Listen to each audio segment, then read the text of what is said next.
Okay, so what we are doing today is submitting assignment 6, which we've been working on for a while. If you look at our YouTube in LC Arts Lab, you will have access to this YouTube. It's a public YouTube. You can reference it any time in the future. It's just in LC Arts Lab. And what's nice about that is you can always kind of check your understanding of things we've covered this semester, which are all your kind of basic introductions to digital art skills, compositing, vector design, type design, and spot illustration, digital inking, digital coloring, and then our next assignment is going to be digital painting, right? So covering all of those aspects, what have we done for assignment 6? This is the project. All right, we just worked on submitting our assignment 5. Don't like hearing myself. All right, so what we've just finished is our most kind of combined process so far. We've talked about workflows, how to set things up so you have versatility, so you have efficiency, so you can do variations on the project professionally without wasting a lot of work or having to recreate things. So this has been true for our poster design. What was the very first thing we did? We did a text block sketch, right? So how does a text block sketch work? This is the first thing I ask you to submit for this project. So the text blocking sketch takes your spot illustration, even if it's just a sketch of your spot illustration, from assignment 5, and decides if we're going to lock it into a poster format. That's the design challenge. A physical poster format is a certain size rectangle so that it can be used on bus stops, so it can be used in pre-established frames, so it could be on a billboard, that kind of thing. So you need to be able to use your work, even if it's a free-floating spot illustration, and design it into a physical format that's given to you. So I gave you the format of 16 by 20 inches. You can do that horizontally, as I have here, or vertically. Then you sketch. This is what text blocking is. You sketch where you want the type to take up visual space. So when we were doing this, the logos, you'll remember we talked about central symmetrical design, dynamic design, play of positive and negative space. Same thing when you're playing with how you put text around an image. Do you want it to be balanced, central, and symmetrical, which is kind of the approach I took with this text? Do you want it to be dynamic and kind of run across at a diagonal or in a curve? Do you want it to play with positive and negative space? Do you want to cut up the space in such a way that it interacts with your spot illustration, floats behind it, floats in front of it? There's even some kind of out there text design that we'll get into for the final project as just kind of examples and experiments, where you might have it crop in from the corner of the frame, or be largely hidden or unreadable. So there's lots of ways you can play with it. Of course, you're also acting as copywriters. Now, copywriters are not a job that digital artists usually have. Copywriters are a creative writing job.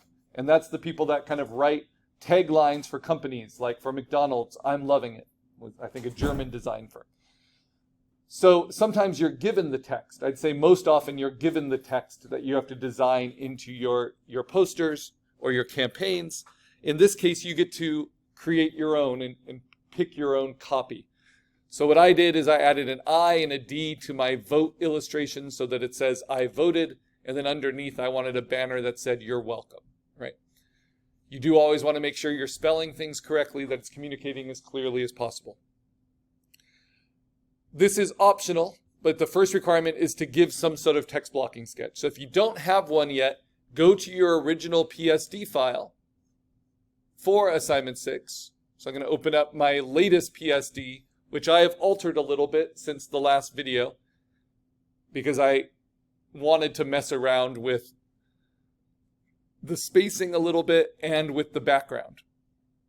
So this is actually what my final looks like. To see it without the distortion from the dissolve texture, I'll just hit Option and Layer and merge them all into one at the top. And you'll see that that makes that texture a lot more subtle. Right? And I made this background, and I'll show you compositing different kind of torn poster reference images.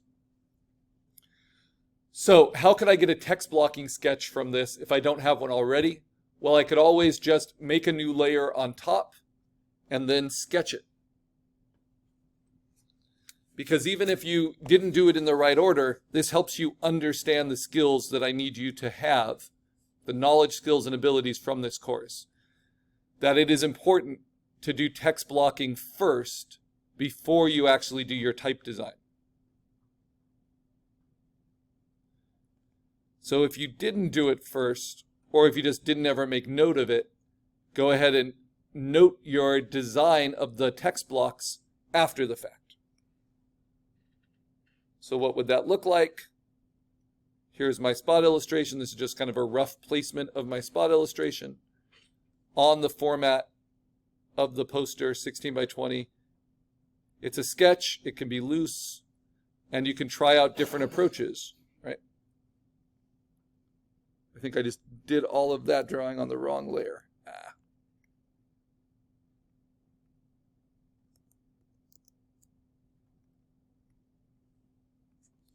So here I'm just sketching in the parameters of the poster, because that's the important thing for the text blocking, that you like the shape of where you're putting your copy within the physical format that you're designing it within, along with the shape silhouette of your spot illustration. So how can I post this? Well, I'm just going to make a new blank layer behind that sketch where I just kind of traced over where the text block is. I want you all to understand what text blocking is. And then I just fill it with white behind. This is a text blocking sketch. Does that make sense? And if I want, I can always label it. You know, this is my spot illustration here.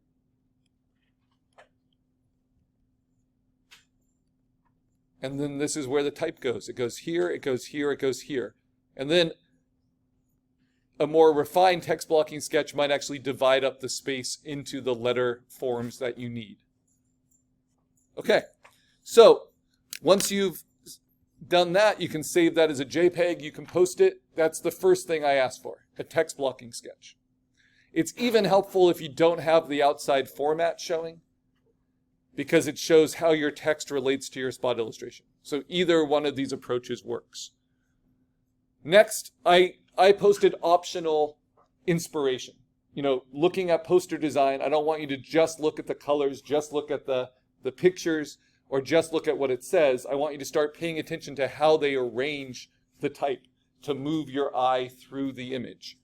So this is good inspiration. It shows a lot of interesting text blocking. This is based on Victorian kind of one-sheet layouts from the late 1800s, but this is obviously a digital modern version of that. But those old newspapers, one-sheets, old posters, they spent a lot of time with decorative type and decorative borders and decorative panels, which has given us a very rich language for text blocking. The next requirement is we have to design our black type as a vector. And we can do that using type tools. We can do that using Adobe Illustrator and customizing from existing typefaces, or just drawing our own typefaces. But you can find that somewhere in your materials. So I'm going to save my work and then kind of strip this, because you can see all of these different layers that make up the image. That's why these files can become really, really large. And you want to find your smart object files, the ones that have that little black box in the layer window. That means that they are from somewhere else. So I'm going to have a smart object for my spot illustration, and I'm going to have smart objects for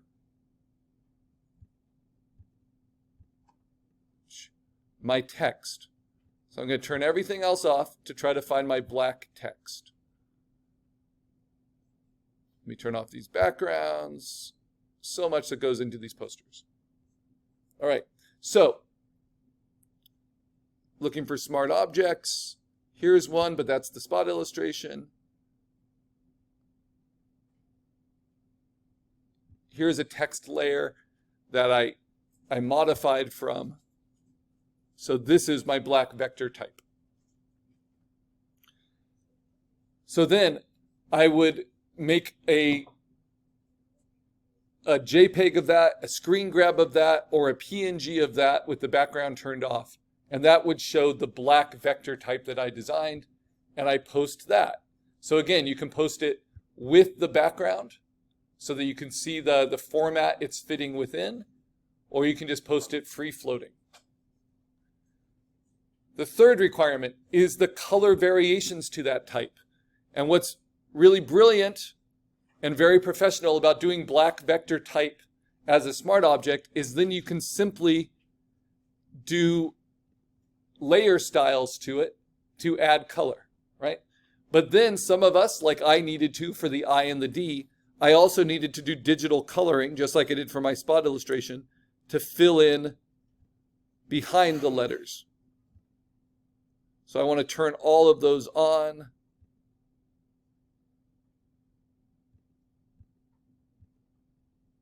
See where those fills are.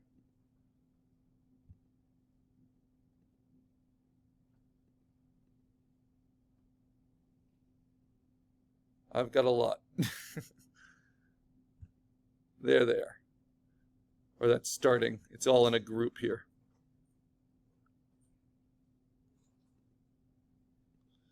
So with your color type, again, you can post it, save it as a JPEG, do it as a screen grab. I modified mine slightly. I just gave it an additional black offset to kind of make it look like it was a sticker being peeled up. So this is my latest version. And then the fourth requirement is your full poster background. This is what we went over last class. Not only how you can add color effects to your type, but how you can add a colored and textured background. You are required to meet all the requirements. The background can't just be one solid color. Can't just be black or red or gray. Should have texture and should have color variation to it. And that helps with printing. So this is what I did in the class demo, layering kind of halftone Pixabay images and gradations. And then this is what I've settled on, which is a layered background of lots of components. I'll kind of walk you through them. So first of all, there is what I did for the class, and then on top of that, I built several layers of different low opacity and textured with the dissolve layer style torn posters. Right. Now, when you use dissolve as your layer style, it will sometimes show up way stronger than it actually is, especially when you're zoomed out. So the difference between this, which is actually how it will print, and this, which is how it looks in the computer, is because the computer is exaggerating each pixel from that dissolve layer style. So the way you can get rid of that effect to see how it actually prints without actually saving it as a JPEG or printing it is just to combine all your layers at the top while holding down Option, just like we did when we did animation. So again, how do you do that? You go to your topmost layer, you hold down Option, and you say Layer Merge Visible. And that will take all of them into one layer, and then that will get rid of any of what are called the moire patterns from having individual pixels have to show at different sizes and resolutions within Photoshop. All right. So once you have your finished poster, you save that as a JPEG because it fills the whole rectangle. And your poster should not only have a colored and textured background, it should also have some form of border, even if that's just a white edge. The border needs to be pure white at the edge because when you print anything in the physical world, you have to have a bleed edge, right? So any print job that is printed all the way to the end, like this book, right? This book cover is printed oversized with a bleed edge that is white. And then it is cut down, and then it is actually wrapped around here to cover it.